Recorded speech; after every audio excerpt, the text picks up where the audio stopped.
208 lawsuits in less than 4 months. That's how many times President Trump's administration has been sued since January 20th, 2025.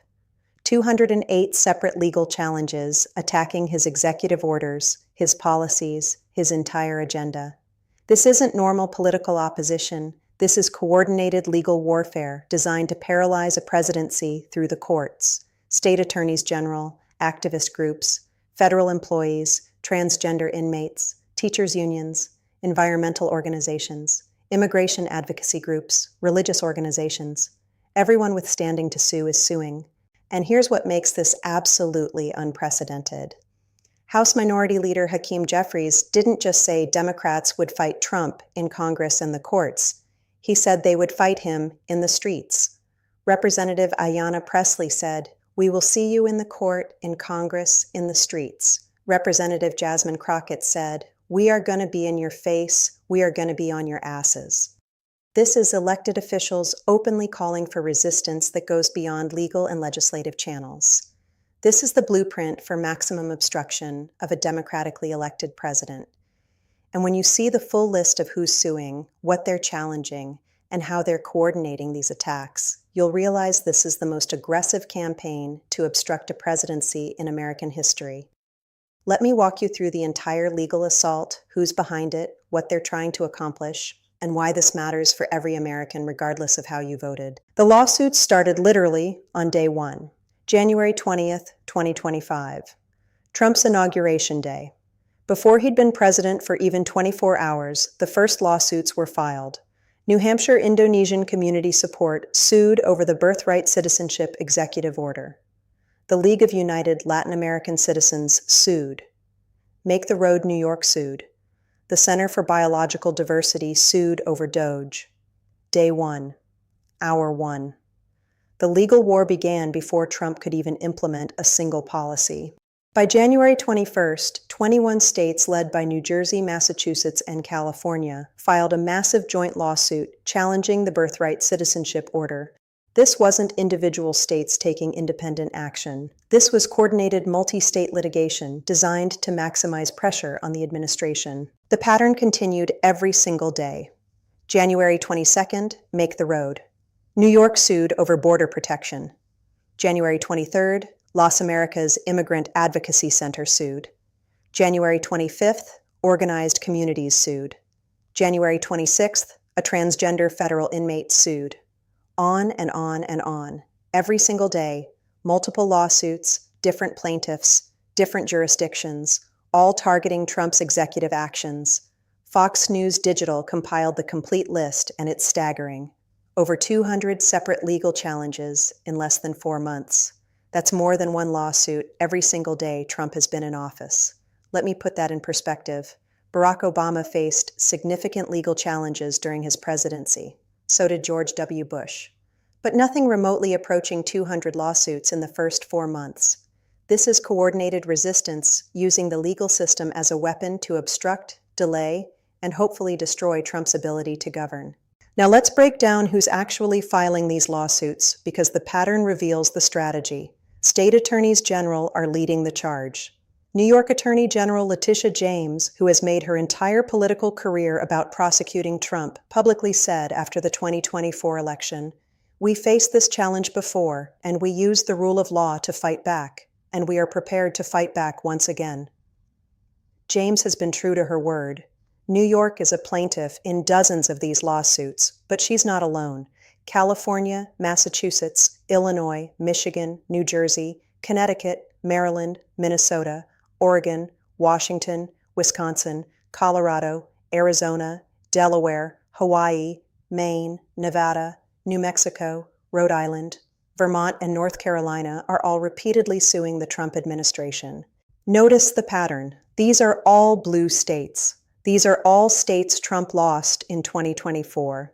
These are Democratic attorneys general using state resources to wage legal war against a Republican president. The coordination is obvious.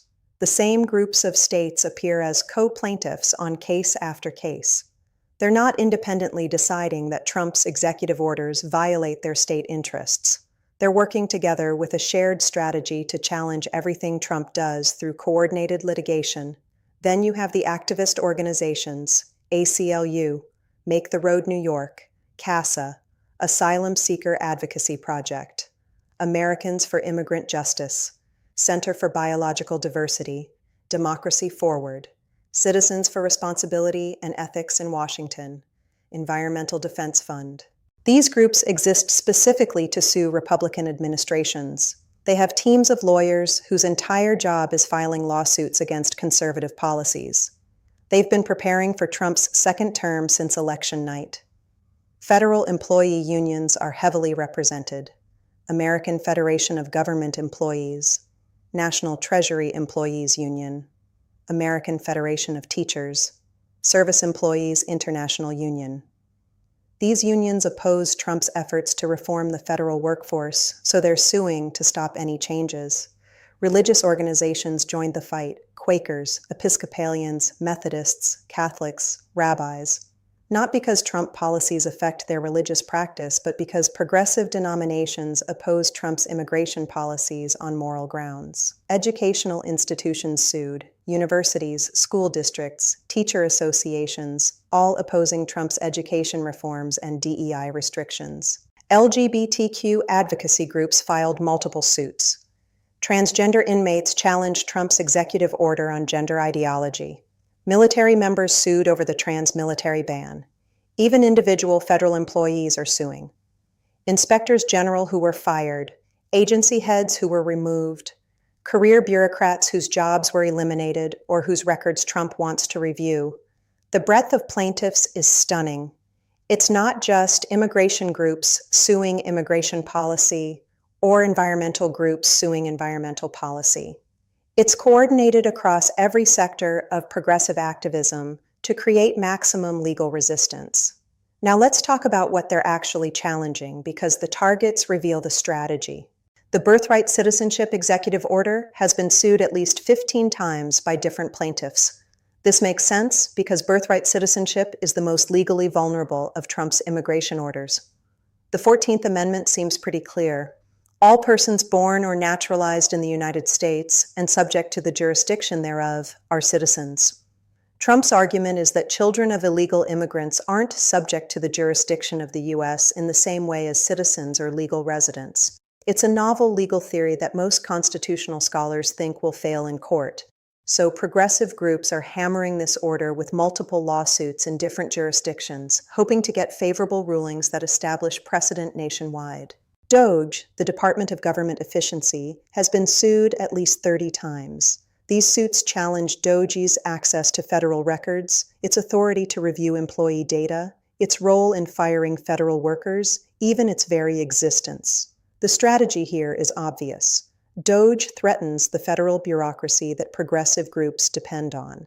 So they're using every possible legal theory to stop DOGE from functioning. Trump's executive orders on DEI have been challenged at least 20 times. Universities, advocacy groups, cities, and states all claim these orders violate civil rights laws or exceed presidential authority. Immigration enforcement orders have generated dozens of suits. Everything from deportation policies to detention facilities to cooperation with local law enforcement has been challenged in court. The transgender military ban, restrictions on gender ideology in federal programs, protections for women's spaces, all heavily litigated by LGBTQ groups. Environmental orders reversing Biden policies on climate change have been sued by environmental groups and blue states. Foreign aid restructuring, refugee admissions, even Trump's order addressing risks from specific law firms, all challenged in court. The pattern is clear: challenge everything. Use every possible legal theory, file in multiple jurisdictions, create maximum chaos and delay. Now let's talk about forum shopping, because this is a critical part of the strategy. Forum shopping means filing your lawsuit in a jurisdiction where you're most likely to get a favorable judge and ruling. Progressive groups have mastered this. They file in places like the Northern District of California, the Southern District of New York, the District of Maryland, or the Western District of Washington. These are jurisdictions with predominantly Democratic-appointed judges who are likely to rule against Trump. They specifically avoid filing in conservative jurisdictions like the Fifth Circuit, or jurisdictions with Trump-appointed judges unless they have no choice. Once they get a favorable ruling from a single district court judge, they try to establish a nationwide injunction. One judge in one liberal district blocks Trump's executive order for the entire country. This is exactly what happened with Trump's DOGE Treasury access. 19 state attorneys general sued. They found a judge who agreed with them.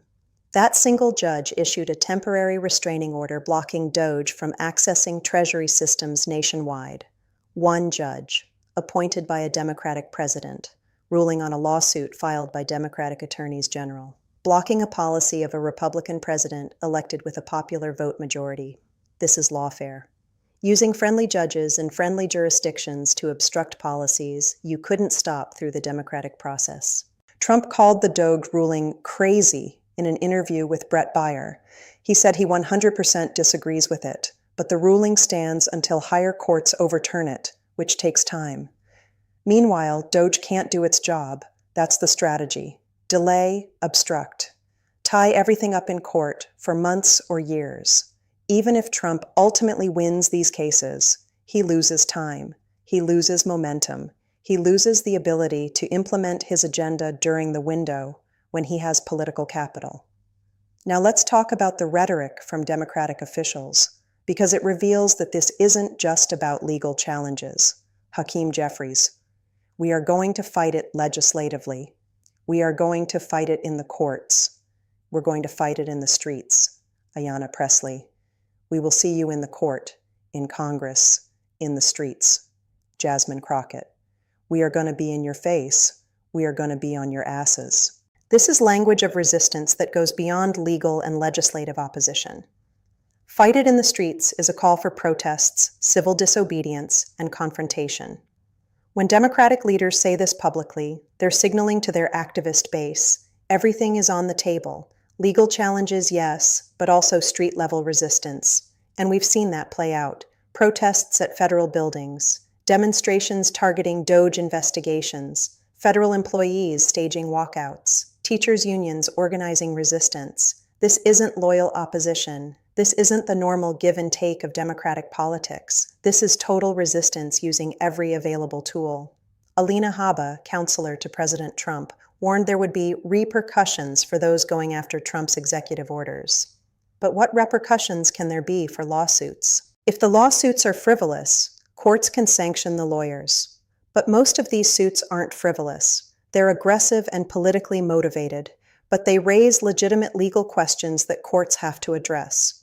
If state attorneys general are abusing their authority, voters in those states can vote them out. But in blue states, being anti-Trump is politically popular. Letitia James will probably get reelected specifically because she's fighting Trump. The Trump administration can fight back by defending these cases vigorously, appealing unfavorable rulings, and eventually getting cases before the Supreme Court where Trump has a 6-3 conservative majority. But that takes time, years in some cases. And meanwhile, Trump's agenda is blocked or delayed.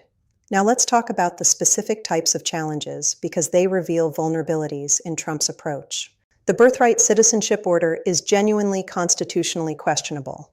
The 14th Amendment seems clear, and Trump's interpretation is novel. This will likely end up at the Supreme Court and could go either way, but Trump faces an uphill battle. DOGE challenges raise separation of powers issues. Can the president create what's essentially a new executive agency without congressional authorization? Can an outside advisor like Elon Musk have access to sensitive government systems and data? These are real questions without clear answers. Challenges to mass firings of federal employees raise civil service law issues. Federal workers have protections that limit the president's ability to fire them at will. Trump is testing the boundaries of those protections. Immigration enforcement challenges often succeed temporarily because courts require due process, even for people facing deportation. When Trump moves too fast without proper procedures, courts step in. The transgender military ban faces 14th Amendment equal protection challenges. Courts have been skeptical of restrictions based on transgender status. DEI order challenges raise First Amendment and civil rights law questions. Can the president ban universities from having DEI programs if those programs are privately funded? Can he restrict how universities use their own resources? My point is that while much of this litigation is politically motivated, the legal theories aren't all frivolous. Trump's aggressive use of executive orders creates legal vulnerabilities that smart lawyers can exploit. The Trump administration knew this would happen. They knew they'd face massive litigation, but their calculation was that moving fast with executive orders was worth the legal risk. They'd rather act quickly and fight in court than move slowly trying to avoid litigation, because moving slowly means nothing gets done and the bureaucracy wins by default. But the sheer volume of litigation is taking a toll. Trump lawyers have to defend 208 separate cases. That's enormous legal costs, time, and resources. And every case won by plaintiffs sets precedent that constrains future action. Now let's talk about the long-term implications, because this pattern of resistance has consequences beyond Trump's presidency. When Democrats use coordinated state-level litigation to obstruct a Republican president, Republicans will do the same to the next Democratic president. This creates a cycle where partisan state attorneys general use their offices as weapons against presidents from the other party. When federal employee unions sue to block workforce reforms, it becomes nearly impossible to change how the federal government operates regardless of election results. The bureaucracy becomes permanent and untouchable. When activist groups file dozens of lawsuits hoping to forum shop their way to favorable rulings, the rule of law becomes secondary to which judge you draw. When Democratic officials openly call for fighting in the streets, it normalizes political violence and intimidation. This is how democracies break down, not through coups or constitutional crises, through escalating cycles of partisan warfare where each side refuses to accept the legitimacy of the other side governing. The 208 lawsuits aren't just about stopping Trump's policies. They're about establishing that a Republican president with Republican congressional majorities still can't govern if Democrats control state attorney general offices and have activist groups with deep pockets. That fundamentally undermines Democratic accountability. Voters elected Trump. They gave Republicans majorities. But unelected state attorneys general and activist organizations funded by liberal donors are preventing the implementation of the agenda voters chose. Is that democracy? Or is that a sophisticated form of minority veto, where the side that lost the election uses legal tactics to prevent the winners from governing? Now let's talk about what happens next, because this legal war is far from over. Many of these cases will work their way up to the Supreme Court. The birthright citizenship case almost certainly will. DOGE cases probably will. Major immigration cases likely will. Trump has a 6-3 conservative majority on the Supreme Court. That's his biggest advantage in these legal battles. Eventually, cases reach justices who are more likely to rule in his favor. But getting to the Supreme Court takes time. A case filed in January 2025 might not reach the Supreme Court until 2026 or even 2027. That's years of Trump's presidency consumed by litigation. Some cases Trump will lose even at the Supreme Court. The birthright citizenship order might not survive. Some DOGE practices might be found to violate existing law. Some workforce changes might exceed presidential authority. Other cases Trump will win, but only after months or years of delay. The policy gets implemented eventually, but the political moment has passed. This is the genius of the resistance strategy. You don't have to win every case. You just have to create enough delay and chaos that the president can't effectively govern. The federal bureaucracy and its allies have figured out how to weaponize the legal system against presidential power, and they're doing it more effectively than anyone thought possible. Here's the bottom line. Trump has been sued 208 times in less than 4 months. State attorneys general, activist groups, federal employee unions, religious organizations, and individuals have coordinated legal warfare against his presidency. They're challenging everything using every possible legal theory in every friendly jurisdiction they can find. The goal is maximum obstruction, delay, and ultimately destruction of Trump's ability to govern. Democratic officials are openly calling for resistance in the streets alongside legal challenges, signaling that this goes beyond normal opposition. The sheer volume of litigation is unprecedented in American history. No president has faced this level of coordinated legal assault this early in their term.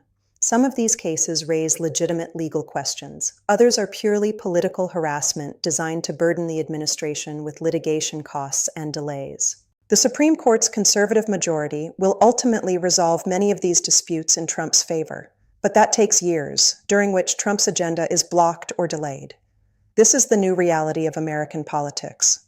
The side that loses elections uses state power and legal warfare to prevent the winners from governing, and the weapons get more sophisticated with every cycle. 208 lawsuits, and counting, because they're not going to stop. Every new Trump executive order will generate more litigation. Every policy change will be challenged in court. Every reform will face legal obstruction. This is government by lawsuit. This is democracy by judge shopping. This is what happens when political opposition decides the courts are more important than elections, and it's only going to get worse.